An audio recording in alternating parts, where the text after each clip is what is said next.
In last episode we watched the land diving in Pentecost before we were sailing to Santo to check out for crossing to Australia.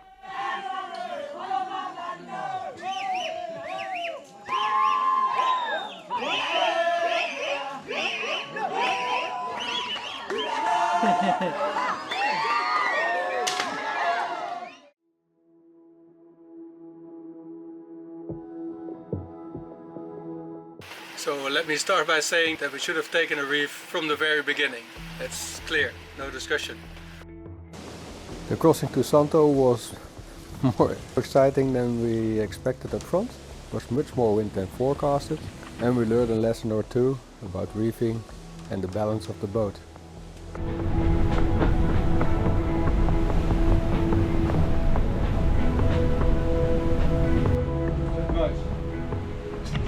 Just 40. And you can clearly see on a certain point the boat just starts turning into the wind all by itself. Try to correct it manually again with the steering wheel. Not a chance that the rudder was able to compensate for those forces.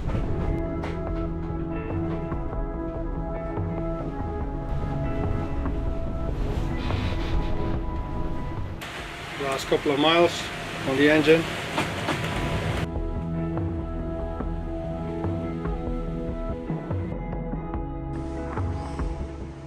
So we managed to do some shopping.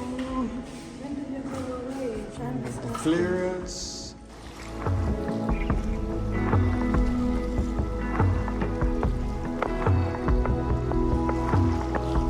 We left Luganville on Santo. Started our crossing to Australia. We're going straight for Mackay. We have to dodge a couple of reefs along the way. After yesterday, we decided to make a slow start. We left the second reef in. And we're using the jib, especially here in the channel. The zero is already ready and we can always toss a reef as soon as we're out in the open. Yankee Blue was going 20 knots this morning, so out there the circumstances might be similar to what we saw yesterday. Victor is helping me on the crossing. He's blah-blahing a bit with his Brasileira.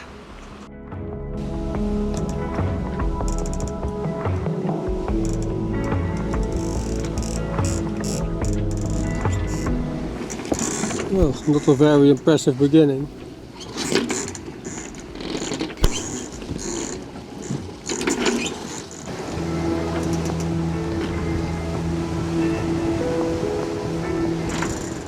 It looks like there is current against waves. It's really terrible.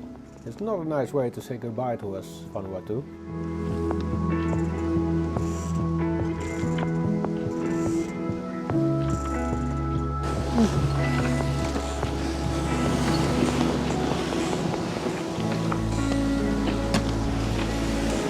Even Victor doesn't like this.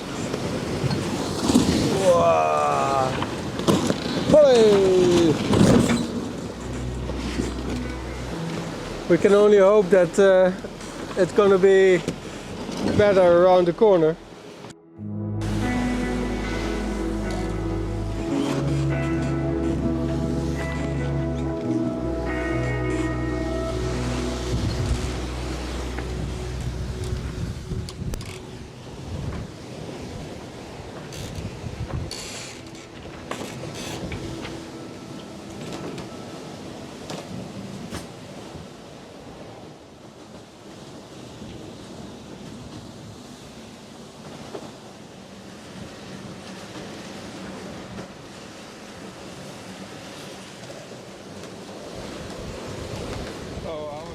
Very fast.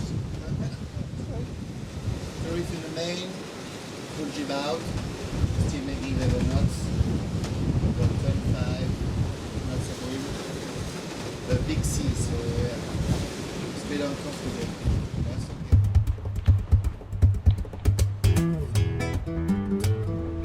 okay. It seemed that we were a little bit too cautious by putting two reefs in. That doesn't help as well. The boat really likes to be under power.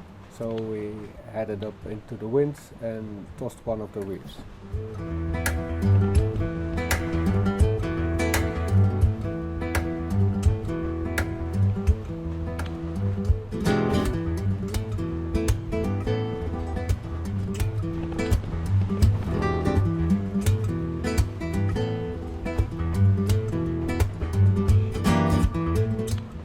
According to Victor, we should get used to this kind of waves, as the Indian Ocean promises to deliver more of the same. I'm not sure. Well, there's definitely a big difference between trade wind sailing with the wind in the back and having the waves abeam or even going upwind.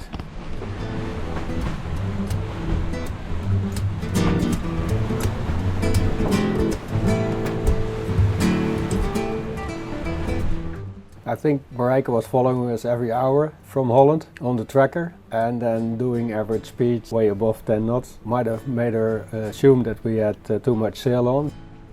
Wasn't even close to the truth. There was just enough wind and the boat really wanted to be on the other side as well.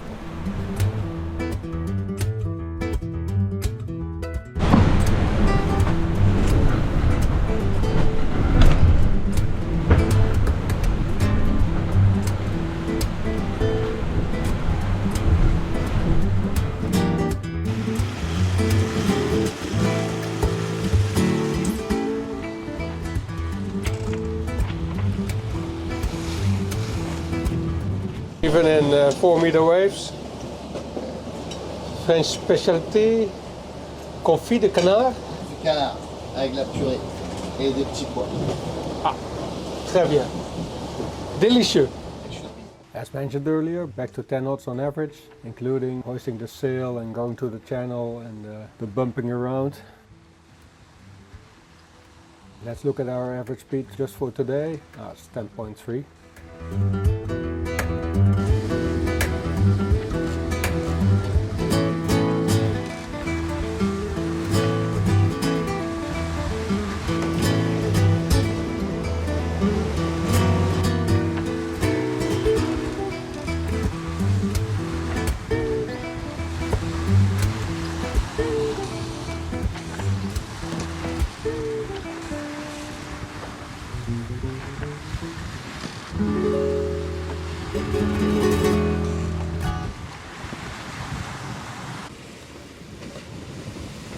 Sea looks calmer now.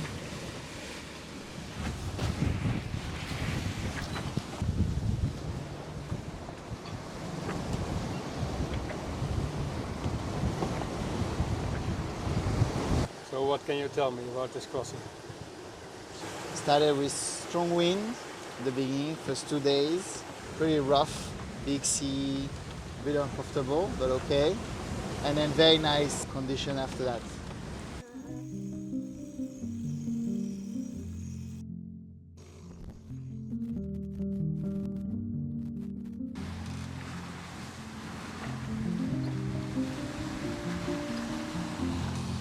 Down with Janneke. Try to find a balance and a wind angle where it stays as stable as possible.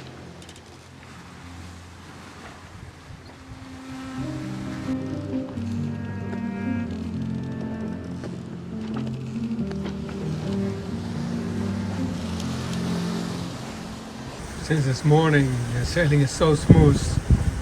The sea calmed down a lot, so we have 11 knots and you don't even feel it. I'm even able to edit my videos. Long time ago that we got the fishing gear out. Victor wants to fish.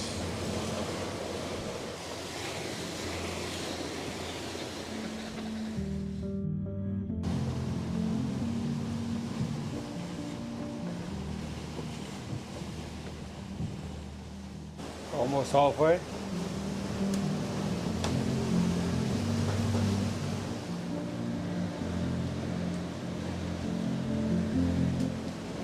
Goes so smooth now. Accelerates to 13 knots. Well, basically without even noticing that you go pretty fast.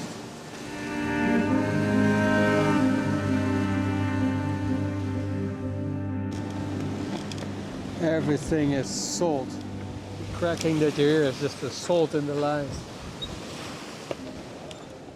Another day passed really quickly. We're now 2 days and 6 hours on our way, and we're approaching halfway point. Victor is going to take over now. He has the first night watch from 6 to 12. Well, starting at midnight is not a problem. keeping my eyes open in the last hour is kind of interesting.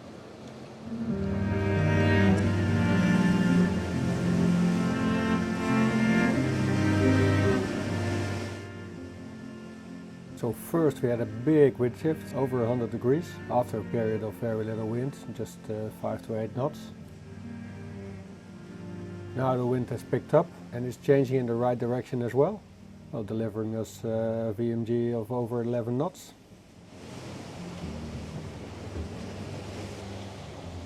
Instead of going from 120 to 180, we're going from 120 to 80. It doesn't really help.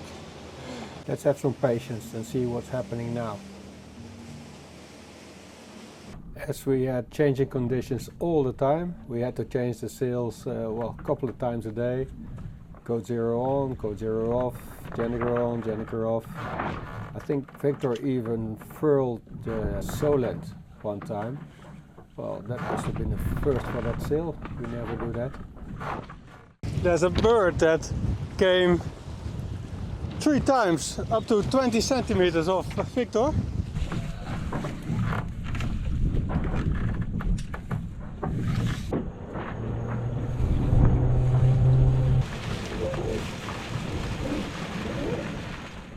Suddenly there was wind again, so 13 knots. We had the choice, either go back to the code 0 or take a chance with the wind turning, as there is no forecast where the true wind direction is even close to 195. It takes of course some time to put on the other sail. We chose to just unfurl the Jenniker.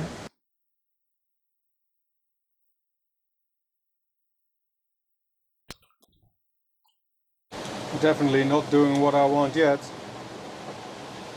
Went to 204 even.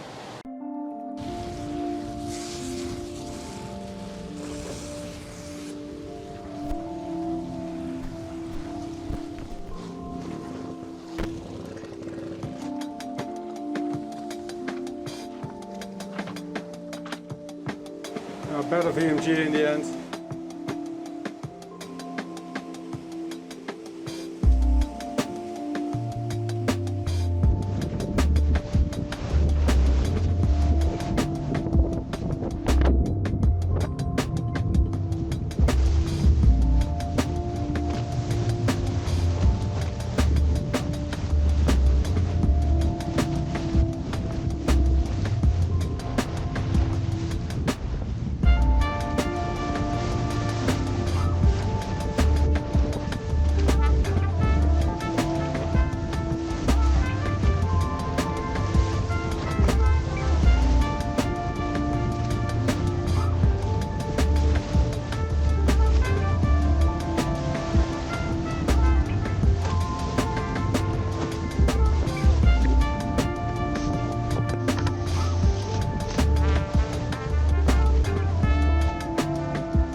Very first time in my life that I make curry, and Victor has to test it, poor guy.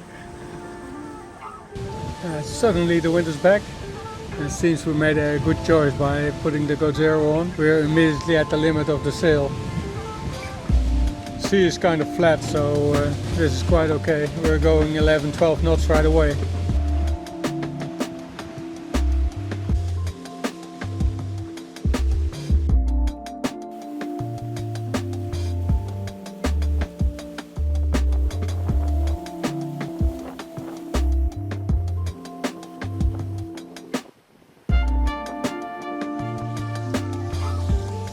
We have beautiful sunsets and colors every night, and most of the time clear skies with the moon coming up bigger and bigger every day.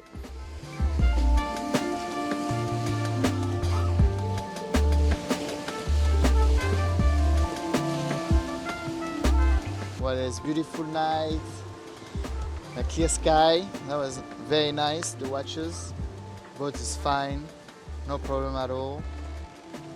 Yeah. We had some birds shitting all over. Oh yeah. Yeah.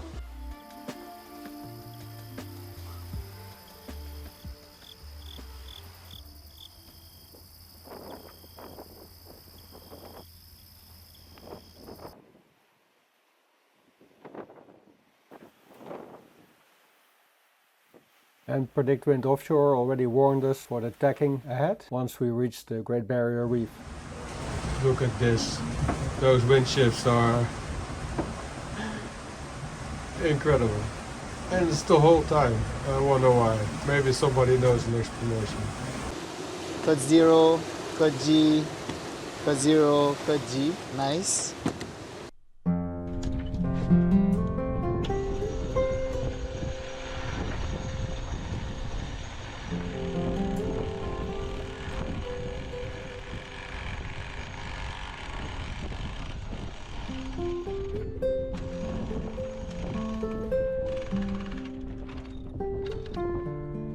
That's it.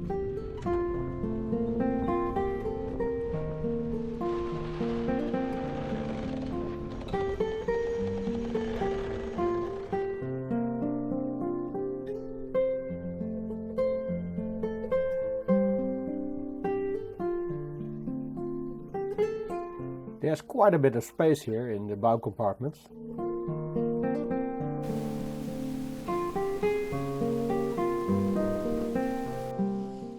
I think this is the 7th time that we furl and unfurl a sail today. The wind shifts are 30 to 50 degrees every time, and the wind speed ranges from 2 to 10 knots and then back again. It keeps us kind of busy.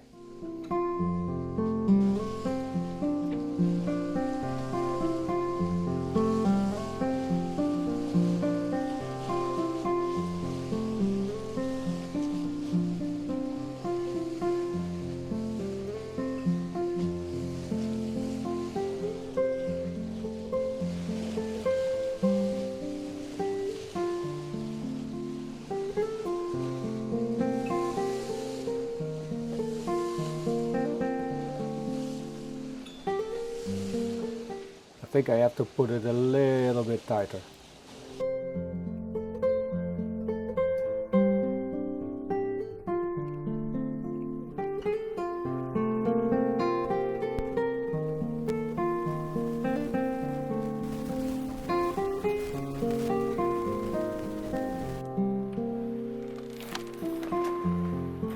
Back to 6 knots.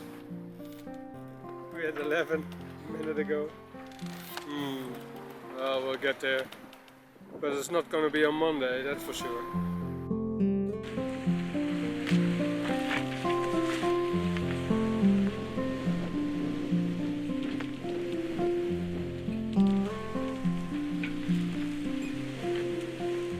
We're 29 miles from the entrance to the channel.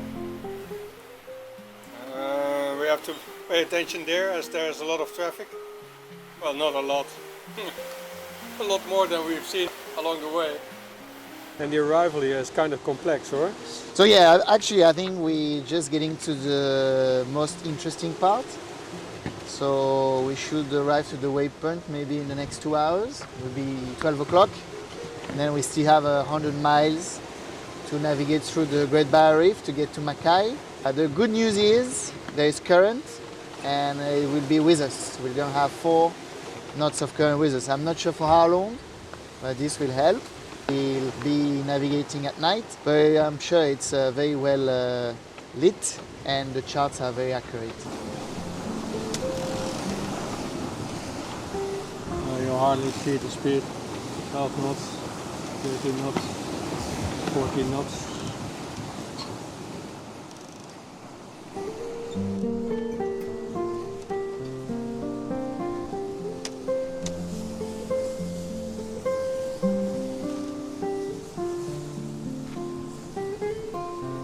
Well, there you saw the speed a little bit.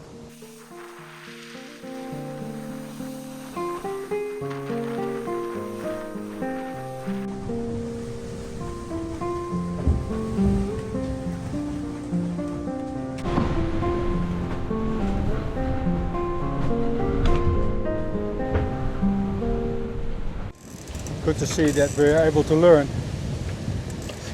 So it got a little bit hectic after all. Well, it's getting shallow here, of course, or at least a lot shallower. So very short waves, and the wind got up as well. So we had the Jenniker on, and it was at its absolute maximum. The steering was giving signs that it was enough, like we had last time. We furled the Jennifer, not a problem, and then rolled out the jib. And immediately we had 25 knots apparent with the jib as well, going 15 knots, only on the jib and the main. And that did ring a bell. So, look at this. That's good, eh?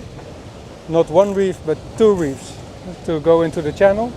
So we have maximum maneuverability.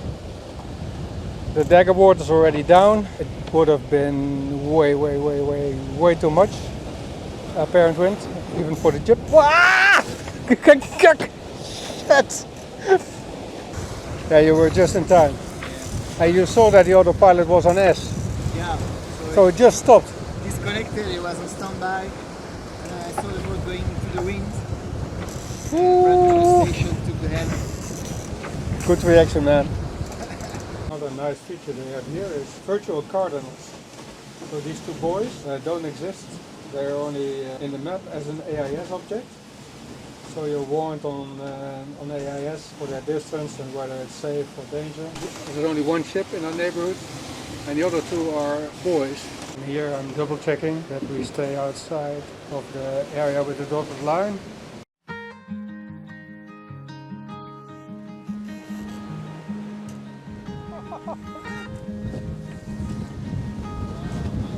Oh, they're crazy!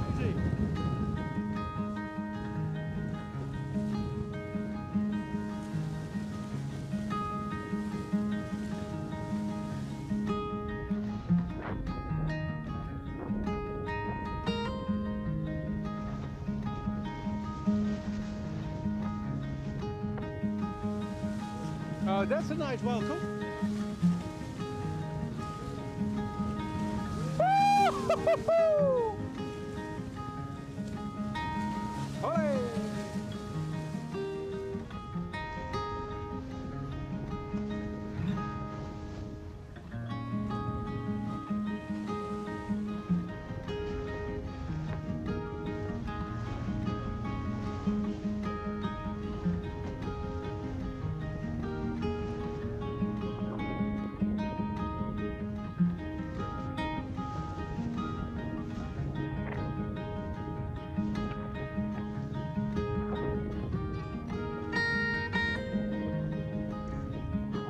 We already had a welcoming committee, the dolphins, and now exactly when we needed it, the wind starts to turn. It was 140, 154. We would have been in trouble with the freighter behind us, which is going 13 knots now. We're about to start tacking, but this way we can just stay to his port side. The captain asked me to give him some room to maneuver. He has to stay in the channel. We weren't going to make it anyway, so we let him pass. And then we might be able to reach our next waypoint as well.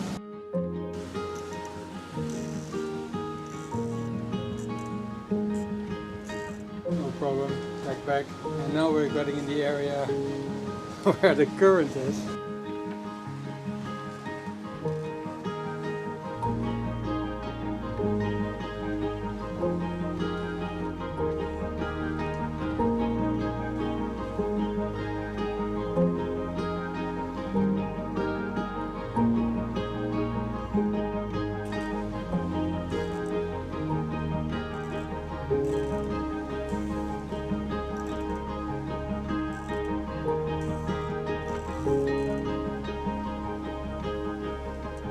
We were hoping that the current would set in, because that would help.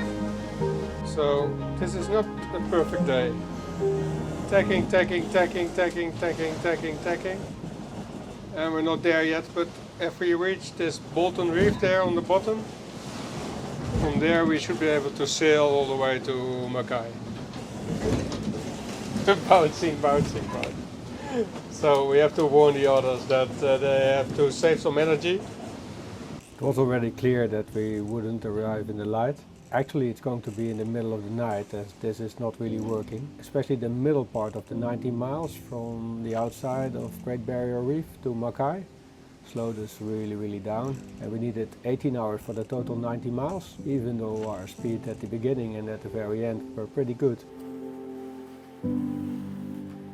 But this is much better than what we have done the last 3 hours. Not very clear in night view, this with all that's why I think with all the white lines. And that kind of looks exciting, huh?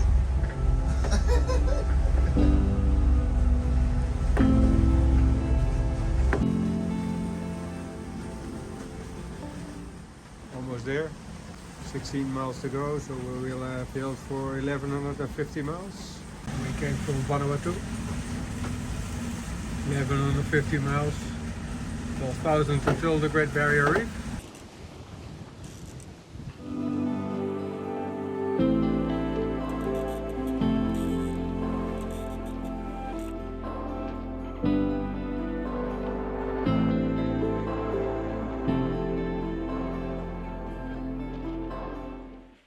Well, it's getting light already.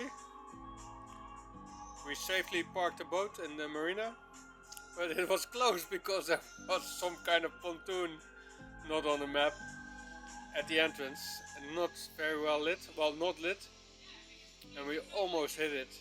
So this is the fuel dock, and it's the customs dock and the quarantine dock, all kind of docks at the same time. Marijke is getting on the plane right now. Good morning. We arrived in Mackay. The last 100 miles were really intense. It's coming up now. This is Alan of Biosecurity. He's taking our boat. They're pretty focused on their biosecurity here in Australia, and it's quite expensive too. We paid as much as in all the other countries together so far. In next episode we're going to haul out the boat to get new antifouling and prepare the boat for the boat show that Grand Large has organized here in Mackay from the 8th until the 11th or 12th, I think, and then we head for the Whitsundays.